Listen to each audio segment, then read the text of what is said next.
Welcome everyone, it's Vapor Strickamar. It's time for some more Raid Shadow Legends. Last time we were defeating Dark Fae. In this episode we'll be continuing on in our quest to get all the way to the top of this crazy tower.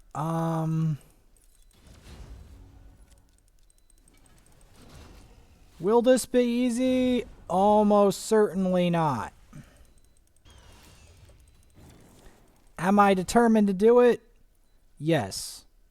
Yes, I am. Because if I can get this rotation, I will have a lot I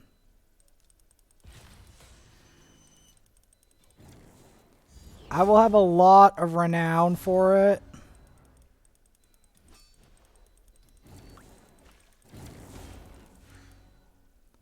I don't know why he always goes for the lightning storm instead of anything else. It's a very dumb move.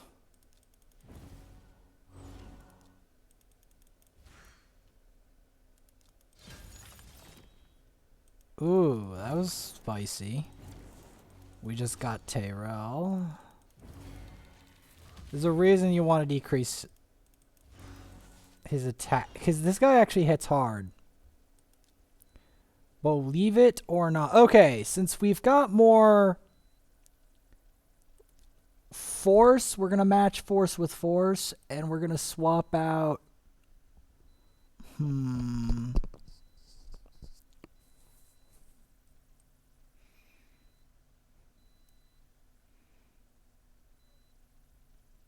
might actually use Jarrig here. I will be developing Jarrig more in the future, but I was thinking that Jarrig would be appropriate here.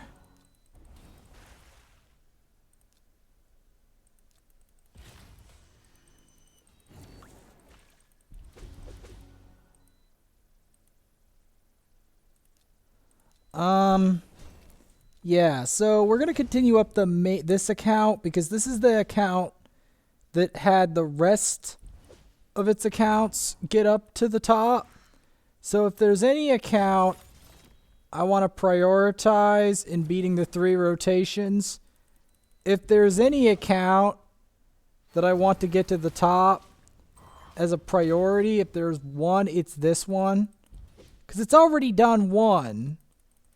I mean, it's already done 2. I want all 3. I want domination over all 3 on this account because I feel like it has been delayed for it way the hell too long.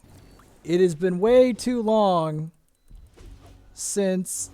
I mean, it's been way too long since the point of this account not beating all 3 rotations of normal. It should be there, you know?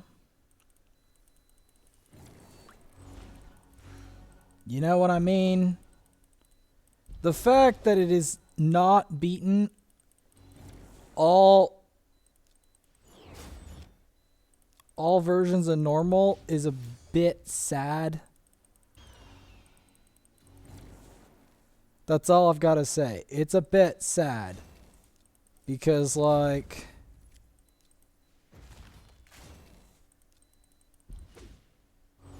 how do I say this? It's sad because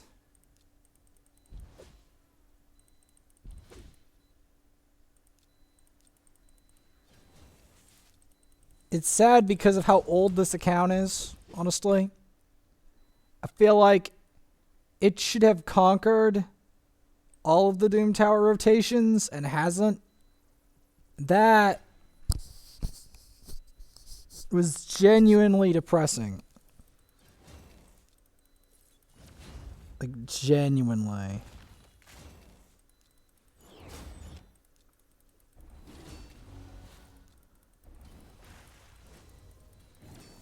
Now, it's also because this account is most likely to win the Doom Tower rotation. Okay, we'll do the other one, but this is the one that's most likely to make it. That's why. That's why I'm prioritizing it. Because this one's the most likely to make it. I just want to have that to be able to say that I did all these Doom Tower rotations. I want to be able to say that and show video evidence of it. I don't want to lose another Doom Tower rotation on this account. I've lost enough. I've lost probably more than any free-to-play player ever have on these rotations and ever should, other than the complete and total filthy casuals. And I don't want to imitate the world's most filthy casuals. I don't. I am not that kind of guy, as you might know. Sure, the filthiest casuals ever would do worse than me, but do I really want to stoop to that level of utterly and unrepentantly filthy casual? I don't think I do. I don't think I do. Alright? I really don't. Because I have a reputation to uphold. I have to uphold a very difficult reputation of excellence in gaming. And it's not easy to do. Alright? I want to point out how hard it actually is to uphold a reputation. Like, a lot of people think it's not hard. Those who think it's not hard to uphold a reputation have never tried it for an extended period of time.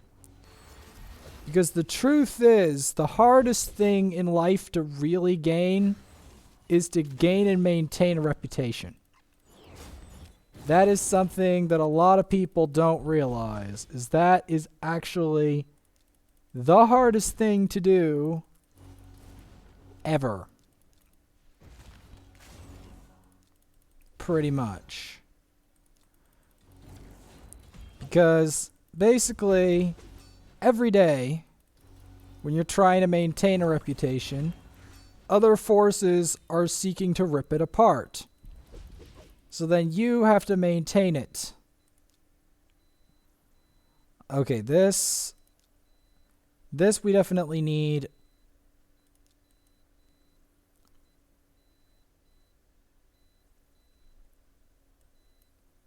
The squad.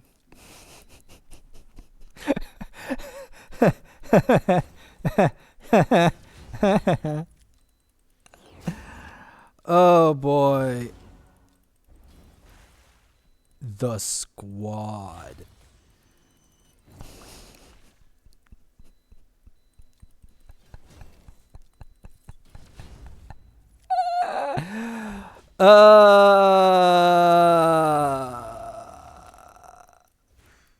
Anyway, I will be doing more Elder Scrolls Online. But this will also be making history. In terms of ESO, I'm probably going to go defeat Molag because there's a lot of tumultuous things going on in the mid-game. And in case I accidentally get involved with werewolfism, I want to make sure that at least my Molag journey is done so that it doesn't threaten the health of that. Because that's what I've suddenly come to consider, that maybe it threatens everything else. So I'm like, you know, we've got our Radiant Destruction, we've got our level 40. Let's get in there and kick his butt. Because I'm telling you, man, it doesn't seem scary, this Molag guy. For me, it doesn't seem scary what's going on in the future, I mean, but my future with Molag is definitely in jeopardy. Alright. So that's why I'm going to be moving on to defeat Molag, I think. I think that's the move. Because I know I have to sacrifice another friend to do it, but like, let's put it this way. right? If I don't do something about that, someone else will, and Molag will threaten the health of the world. Like, it's come really down to this climax because Cyrodiil and a bunch of other stuff is uncertain. The Cyrodiil's uncertain. There's a whole bunch of things that are uncertain. But one thing is certain. I have to stop the God of Schemes. It must happen and must happen soon. The only reason I hesitated was because I feared that I wasn't ready, that they tossed me into the blender with that too soon, that I needed some extra preparations and skills. Now that everything except Sun's Fire is unlocked and Radiant Destruction is unlocked, the time has finally arrived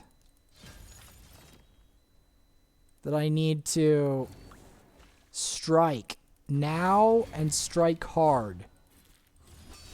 Because I need to make a statement that I think that's what I need to do. Unless my Cyrodiil squad is online, and then we're doing Cyrodiil, and then that. Cyrodiil does take priority if my squad is ready to do it. I have to see if my squad is ready. We're going to be compressing the turn meter as usual and climbing up this incredibly perilous tower. Level 170 enemies are on the horizon. I'm just trying to clear the waves out and keep their attack decreased, which is the main thing. The main way that this works is Deacon compresses the turn meter, right? And then Rosin and Drex go in, and he puts up decrease attack, and he also puts in the ally protect, but more importantly, he buffs the defense, acting as a way to get us to nuke and also showcasing Jarrig. I haven't really used much Jarrig recently. I will have to improve his build even more over time.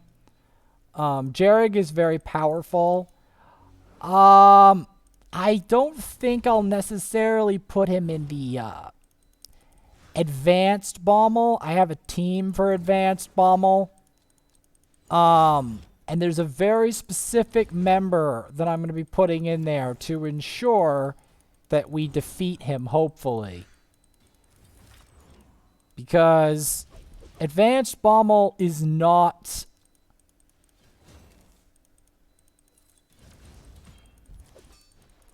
easy.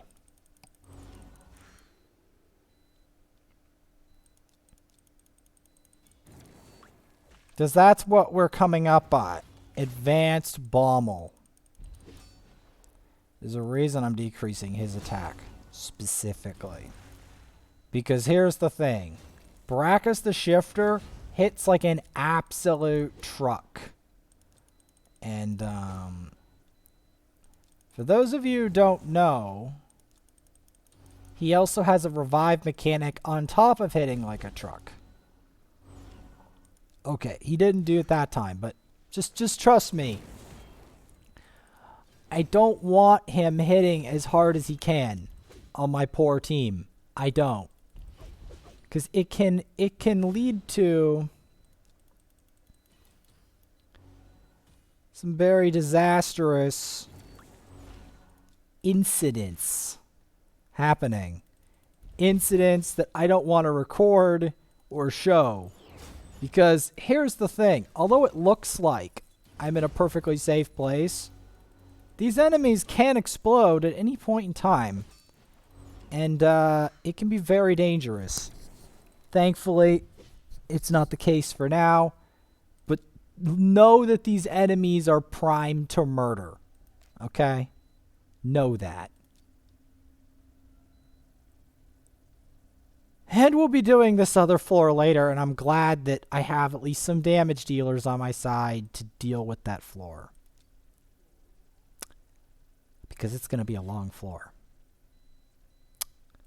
Without damage dealers. Yes. Now you're like, what do you mean a long? The thing you have to realize is that some floors, especially secret rooms, are incredibly long and nasty. And you don't want to know what this stuff is. Like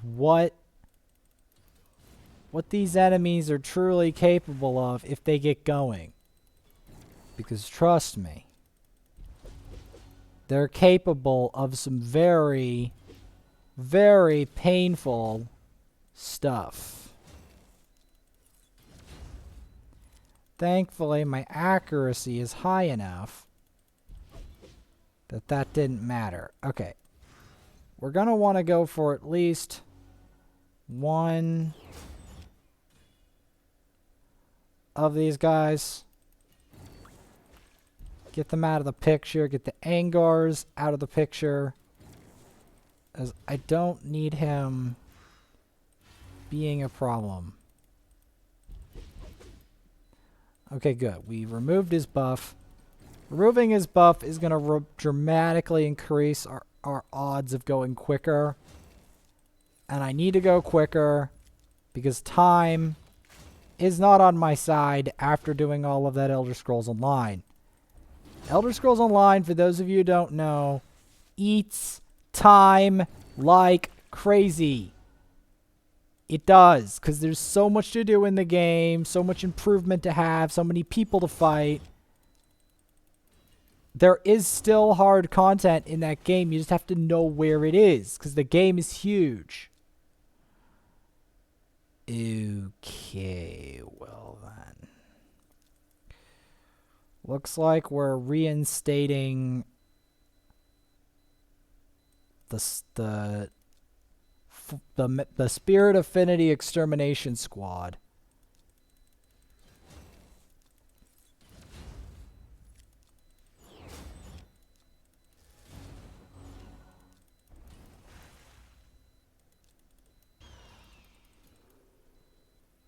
Because I'm itching to get to floor 50. Because I want to see if I've got a team that can take them.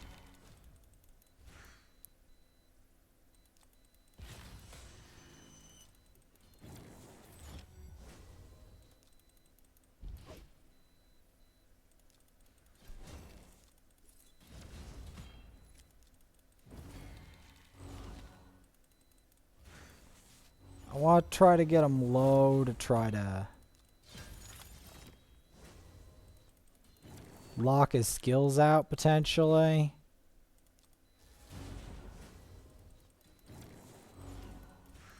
At least the revive on death isn't accompanied by another revive. Because some revivers are capable of like double or even triple revives or full team revives. You don't want that. Okay, good.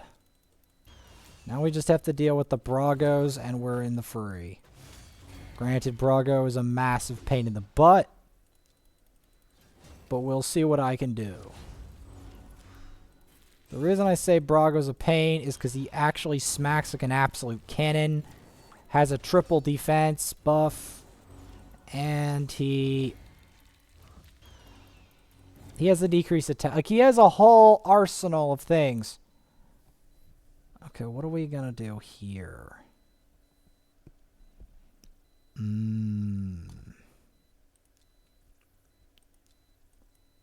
Looks like we're gonna have to bring out the Ugo. We're in a bit of a spicy situation here. This is not going to be easy.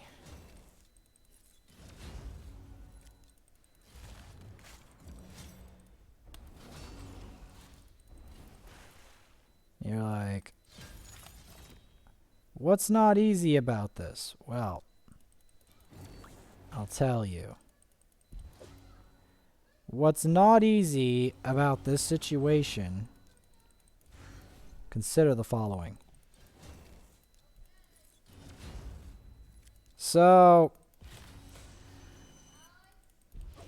yes.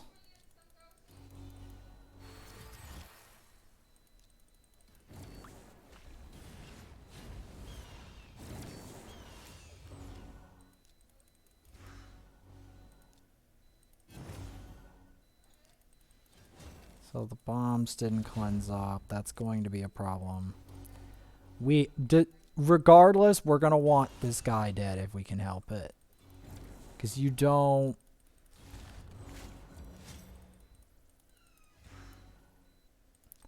You don't want him to live.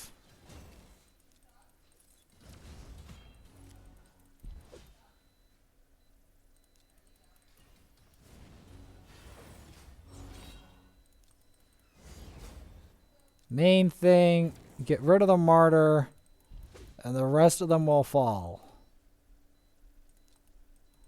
Now, this guy is more of a waste of time than anything, because he's not inherently very dangerous by himself compared to his compadres.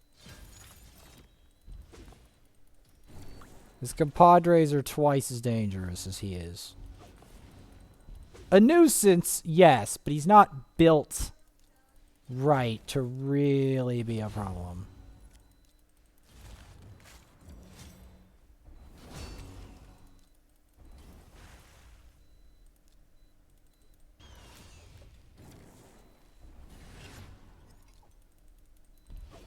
Alright, I've realized...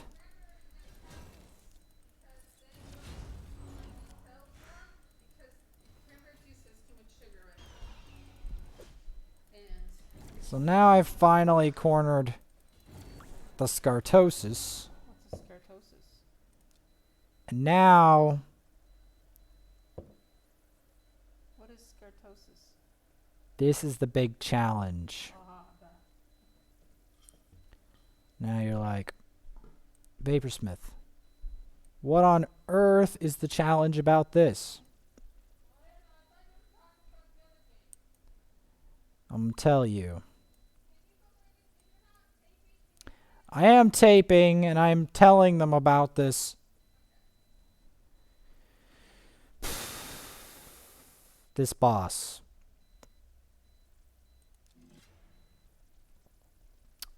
So you're like,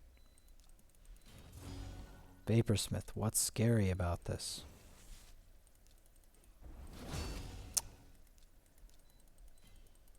This boss is the bane of my existence. Yes. And one of my last use cases in the entire game of Paragon. Now you're like, why is this a thing? Glad you asked. Because this boss is so devastating. The Paragon is one of the only champs I own in the game that I have built, other than potentially Templar, that can survive this encounter at all. This encounter is phenomenally spooky. Because the second version has far higher demands on your team than the first version. And that is why I've never actually beaten this tower before. Are you taping? This version, at least. Yes, but I'm explaining to the uninitiated why Bommel 2 is so much scarier than Bommel 1. There's a reason for it.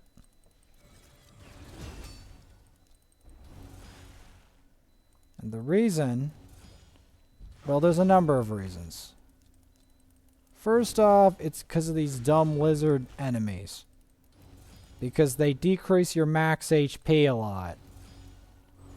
And it's very annoying because what you come up with next is a highly annoying boss fight.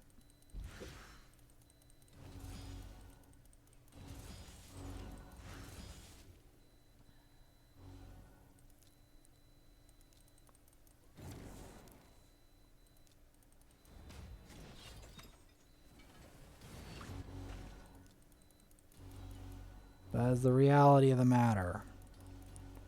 A very long and very annoying boss fight.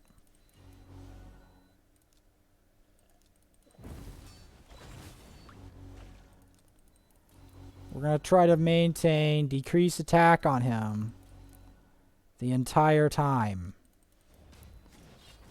As well as maintain unkillable buff. As this guy's capable of ruinous crush.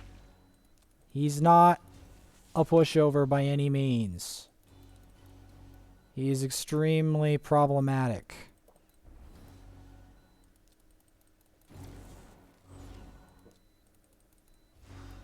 I have lost to this man many times.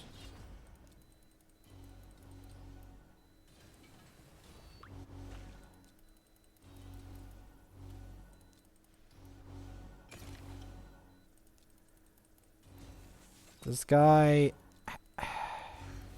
he has tormented me for ages, this version. And if I can get past him, that would be great. Although I do think I actually have beat him. But hopefully I can beat him again. I think beating this version... Like, there's a version of him. It's either this one or the next one. It started with this one. That is really, truly horrible. I'm testing some theories out. In addition. Because I have to prepare for the worst one. Because there's this one. And then there's a one that's so bad that you don't need the mobs to chunk you by a % of your maximum health to really destroy you. That's the reality of the matter. Now,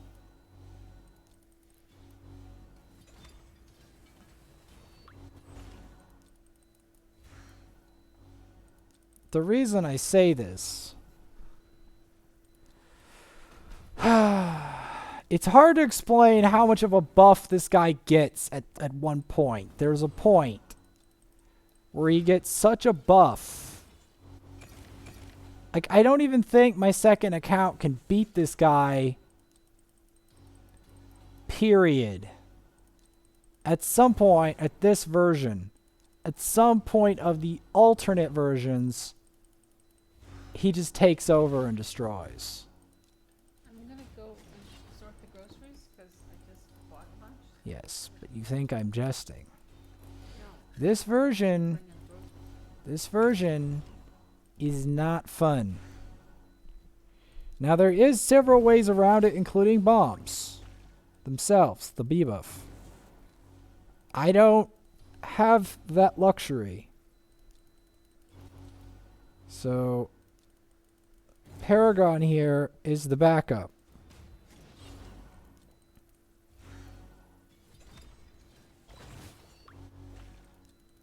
That's what he's there for.